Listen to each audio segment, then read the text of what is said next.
L'écoute du prophète. Tel est notre thème. Cet enseignement vise deux types de personnes. Le premier type, les personnes œuvrant dans le ministère prophétique. Et le deuxième type de personnes, les personnes appelées au ministère prophétique ou aspirant à ces ministères ou à ces dons, aux dons prophétiques. Nous allons définir les quelques mots-clés de notre thème. L'écoute du prophète. Écoutez. Être attentif à un bruit, à un son, à de la musique, etc., etc. Les entendre volontairement.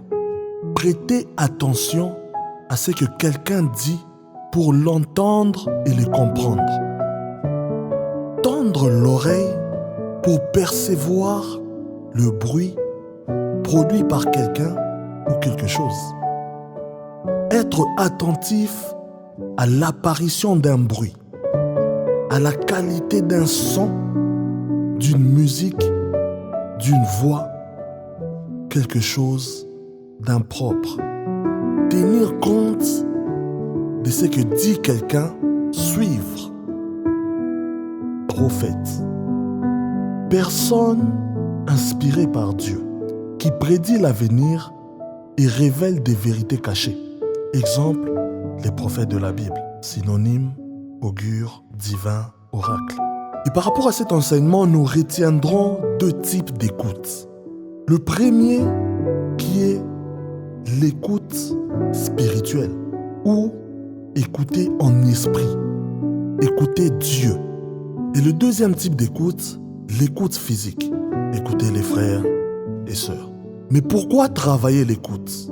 Pourquoi est-ce qu'un ouvrier doit apprendre à écouter? Travailler son écoute. 1. L'écoute spirituelle.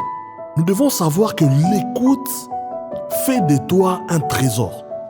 L'écoute spirituelle fait de toi un trésor. Le fait d'écouter Dieu fait de toi un trésor non seulement pour toi, non seulement pour ta famille, pour ta nation, mais aussi pour l'humanité.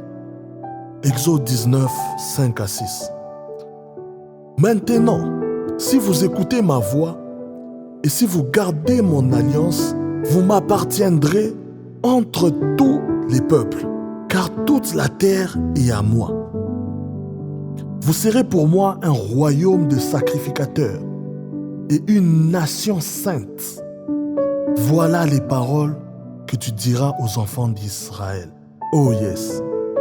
L'écoute fait de toi un trésor pour ta nation, pour ton peuple, pour l'Afrique, pour la terre, pour les gens qui t'entourent, car tu as su forger ton écoute spirituelle. Tu as su laisser Dieu toucher à tes oreilles.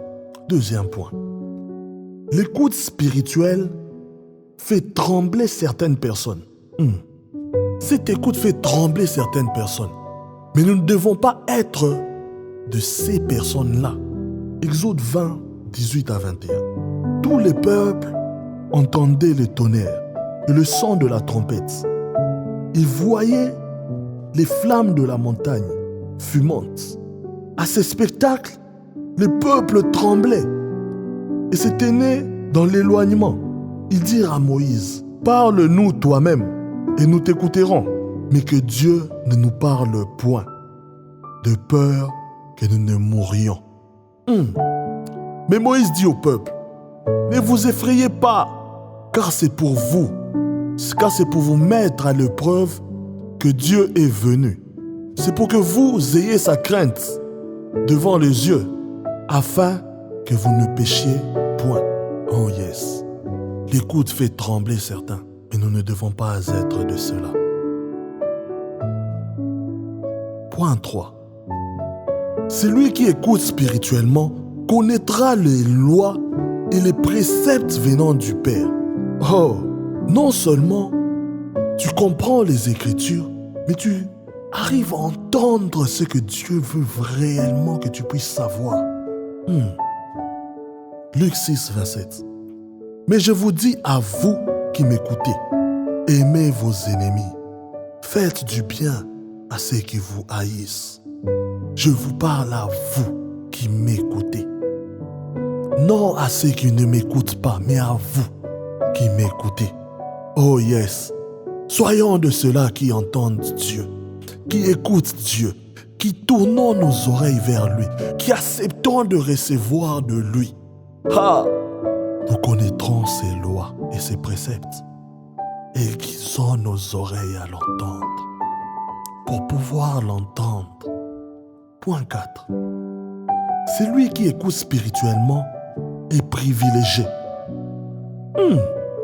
Matthieu 17,5. Comme il parlait encore, une nuée lumineuse le couvrit. Et voici une voix fit entendre de la nuée ces paroles. Celui-ci est mon fils bien-aimé, en qui j'ai mis toute mon affection. Écoutez-le. Les 12 disciples ont été des personnes qui ont un jour accepté d'écouter. Selon l'ordre de la voix, certains n'étaient même pas présents, mais ont tourné leurs oreilles vers le Christ. Luc 8, 21. Mais il répondit, ma mère et mes frères, ce sont ceux qui écoutent la parole de Dieu et qui la mettent en pratique. Oh yes. Non seulement écouter, mais aller encore plus loin. Pratiquer ce que tu entends. Oh yes. Voilà mes frères et sœurs, mon père, ma mère. C'est ceux-là qui écoutent. C'est ceux-là qui tendent leur oreille pour écouter ma voix. Oh yes. Que Dieu nous aide à écouter. Que Dieu nous aide à entendre sa voix. Exode 20, 18, 21. Tout le peuple entendait les tonnerres et le son de la trompette. Il voyait les flammes de la montagne fumante. À ces spectacles, le peuple tremblait et se tenait dans l'éloignement. Ils dirent à Moïse, parle-nous toi-même et nous t'écouterons. Mais que Dieu ne nous parle point, de peur que nous ne mourions. Moïse dit au peuple, ne vous effrayez pas, car c'est pour vous mettre à l'épreuve que Dieu est venu. Et c'est pour que vous ayez sa crainte devant les yeux, afin que vous ne péchiez point. Le peuple restait dans l'éloignement, mais Moïse s'approcha de la nuée où était Dieu. Moïse s'approcha de la nuée pour entendre ce que Dieu voulait qu'il puisse entendre. Celui qui écoute spirituellement est appelé à être écouté demain. Car Moïse prenait le temps d'écouter. Le peuple a dit à Moïse, non, toi, parle-nous toi-même et nous t'écouterons. Mais que Dieu ne nous parle point, de peur que nous ne mourions. Parce que tu entends la voix de Dieu, que Dieu permette qu'une multitude entende ta voix. Oh yes, qu'ils entendent la voix de Dieu à travers ta bouche, à travers ta voix. Oh yes, Luc 10, 16. Celui qui vous écoute m'écoute, et celui qui vous rejette me rejette, et celui qui vous rejette, rejette celui qui m'a envoyé. Celui qui écoute spirituellement est appelé à être écouté demain. Luc 11, 28. Et il répondit, heureux plutôt ceux qui écoutent la parole de Dieu et qui la gardent. Oh yes. Luc 16, 27 à 31. Le riche dit, je t'ai pris donc, Père Abraham, d'envoyer Lazare dans la maison de mon père, car j'ai 5 frères, et pour qu'il leur atteste ces choses, afin qu'ils ne viennent pas aussi dans ces lieux de tourment. Abraham répondit, ils ont Moïse et les autres prophètes, qui les écoutent. Et il dit, non, Père Abraham, mais si quelqu'un de mort va vers eux, ils se repentiront. Et Abraham lui dit, s'ils n'écoutent pas Moïse et les prophètes, ils ne se laisseront pas persuader quand même quelqu'un des morts ressusciterait. Oh, c'est lui qui n'écoute pas. Que Dieu nous aide à écouter, à l'entendre, à entendre ce qu'il veut nous dire, entendre ses lois, entendre ses préceptes. Oh yes, que quelqu'un reçoive encore cette écoute spirituelle. Que Dieu nous amène à cette écoute profonde, là où nous prenons notre temps dans la méditation et dans la concentration, dans la plénitude de son esprit pour pouvoir bien entendre sa voix. Oh yes. L'écoute spirituelle est si importante. Mais nous ne pouvons point oublier l'écoute physique. Nous ne pouvons point oublier l'écoute physique. Pourquoi devons-nous travailler l'écoute physique? Les prophètes étaient non seulement établis pour être la bouche porteur de la voix de Dieu, mais aussi l'oreille.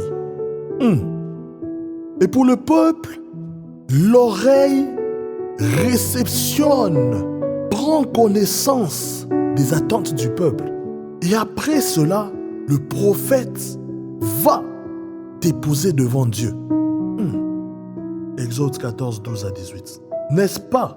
Là, c'est que nous te disions en Égypte, laisse-nous servir les Égyptiens, car nous aimons mieux servir les Égyptiens que de mourir au désert. Moïse répondit au peuple, ne craignez rien, restez en place et regardez la délivrance que l'Éternel va vous accorder en ces jours. Car les Égyptiens que vous voyez aujourd'hui, vous ne les verrez plus jamais. L'Éternel combattra pour vous et vous gardez le silence. L'Éternel dit à Moïse, pourquoi ces cris? Parle aux enfants d'Israël et qu'ils marchent. Toi, lève ta verge et tends ta main sur la mer et fonds-la. Les enfants d'Israël entreront au milieu de la mer sec. Et moi, je vais endurcir le cœur des Égyptiens pour qu'ils entrent après eux. Et Pharaon et toute son armée, ses chars et ses cavaliers feront éclater ma gloire. Et les Égyptiens sauront que je suis l'Éternel. Quand Pharaon, ses chars et ses cavaliers auront fait éclater ma gloire. Oh yes. Exode 17, 2 à 7. Alors le peuple chercha querelle à Moïse. Ils dirent, donnez-nous de l'eau à boire. Moïse leur répondit, pourquoi me cherchez-vous querelle? Pourquoi tentez-vous l'Éternel? Les peuples étaient là, pressés par la soif, et murmuraient contre Moïse. Ils disaient, pourquoi nous as-tu fait monter hors d'Égypte pour me faire mourir de soif avec mes enfants et mes troupeaux? Moïse cria à l'Éternel en disant, que ferai-je à ces peuples? Encore un peu, et ils me lapideront. L'Éternel dit à Moïse, passe devant le peuple et prends avec toi des anciens d'Israël. Prends aussi dans ta main ta verge avec laquelle tu as frappé le fleuve et marche. Voici, je me tiendrai devant toi sur le rocher d'Horeb. Tu frapperas le rocher et il en sortira de l'eau et le peuple boira. Et Moïse fit ainsi aux yeux des enfants d'Israël. Il donna à ces lieux le nom de Massa et Mériba, parce que les enfants d'Israël avaient contesté et parce qu'ils avaient tenté l'Éternel en disant, l'Éternel est-il au milieu de nous ou n'y est-il pas? Oh yes. Pourquoi travailler l'écoute physique? L'écoute physique amène à la compréhension. L'écoute physique amène à la compréhension. Matthieu 15, 10. Ayant appelé à lui la foule, il lui dit, écoutez et comprenez. Écoutez et comprenez, car celui qui écoute est appelé à comprendre. Ne pas être écouté fait peur, attriste et décourage. Cela fait peur, attriste et décourage celui qui n'est pas écouté. Exode 4, 1 à 5. Moïse répondit et dit, voici, ils ne me croiront point, et ils n'écouteront point ma voix. Mais ils diront, l'Éternel n'était point apparu. L'Éternel lui dit, qu'y a-t-il dans ta main? Il répondit, une verge. L'Éternel dit, jette-la par terre. Il la jeta par terre, et elle devint un serpent. Moïse fouillait devant lui. L'Éternel dit à Moïse, étends ta main et saisis-le par la queue. Il étendit la main, le saisit Et le serpent redevint une verge dans sa main. C'est là, dit l'Éternel, c'est que tu feras afin qu'ils croient que l'Éternel, le Dieu de leur père, t'est apparu. Le Dieu d'Abraham, le Dieu d'Isaac, le Dieu de Jacob. Oh yes. L'écoute physique te permet aussi de savoir de quoi souffre un peuple. 1 Samuel 1, 9, 18. Anne s'éleva après que l'on eut mangé et bu à Silo. Le sacrificateur Élie était assis sur un siège, près de l'un des poteaux du temple de l'Éternel. Et l'amertume dans l'âme, elle pria l'Éternel et versa des pleurs. Elle fit un vœu en disant, « Éternel des armées, si tu daignes regarder l'affliction de ta servante, si tu te souviens de moi et n'oublie point ta servante, et si tu donnes à ta servante un enfant mâle, je le consacrerai à l'Éternel pour tous les jours de sa vie. Et le rasoir ne passera point sur sa tête. » Comme elle restait longtemps en prière devant l'Éternel, Élie observa sa bouche. Anne parlait dans son cœur et ne faisait que remuer les lèvres. Mais on n'entendait point sa voix. Élie pensa qu'elle était ivre et lui dit, « Jusqu'à quand seras-tu dans l'ivresse? Fais passer ton vin. » Anne répondit, « Non, mon Seigneur, je suis une femme qui souffre en son cœur. Et je n'ai bu ni vin, ni boisson enivrante, mais je répandais mon âme devant l'Éternel. Ne prends pas ta servante pour une femme pervertie, car c'est l'excès de ma douleur et de mon chagrin qui m'a fait parler jusqu'à présent. » Élie reprit la parole et dit, « Va en paix et que le Dieu d'Israël exauce la prière que tu lui as adressée. » Elle dit, « Que ta servante trouve grâce à tes yeux. » Et cette femme s'en alla. Elle mangea et son visage ne fut plus le même. Oh yes, l'écoute physique. L'écoute physique te permet de savoir de quoi souffre un peuple. Le point 4. Parce que Dieu appelle à l'écoute. Il appelle tout le monde à l'écoute. Lévitique 26, 21. Si vous me résistez et ne voulez point m'écouter, je vous frapperai 7 fois plus selon vos péchés. Oh yes. Ézéchiel 37, 1 à 4. La main de l'Éternel fut sur moi, et l'Éternel me transporta en esprit et me déposa dans le milieu d'une vallée remplie d'ossements. Il me fit passer auprès d'eux, tout autour. Et voici, il était fort nombreuses à la surface de la vallée. Et ils étaient complètement secs. Il me dit, « Fils de l'homme, ces eaux pourront-ils revivre ?» Je répondis, « Seigneur éternel, tu le sais. » Il me dit, « Prophétise sur ces eaux et dis-leur, ossements de sécher, écoutez la parole de l'Éternel. » Ainsi parle le Seigneur, l'Éternel, à ces eaux. « Voici, je veux faire entrer en vous un esprit et vous vivrez. » Oh, Yebayabashai, l'exercice de l'écoute est imposé aux ossements. Et Ézéchiel fait acte de parler à ces ossements au nom du Seigneur. Oh yes! Et un mouvement de l'esprit commença. Et l'exercice de la puissance de Dieu par la voix d'Ézéchiel redonna vie à ces ossements. Oh, les Bakandalabosh, que Dieu nous amène à la dimension de son écoute. Non seulement spirituelle, physique, mais qui amène un impact au milieu de nous. Telle est ma prière. Que Dieu nous bénisse encore une fois. Et que notre écoute, ô prophète, que ton écoute soit forgée. Au nom de Jésus-Christ de Nazareth, par la communion de son Saint-Esprit.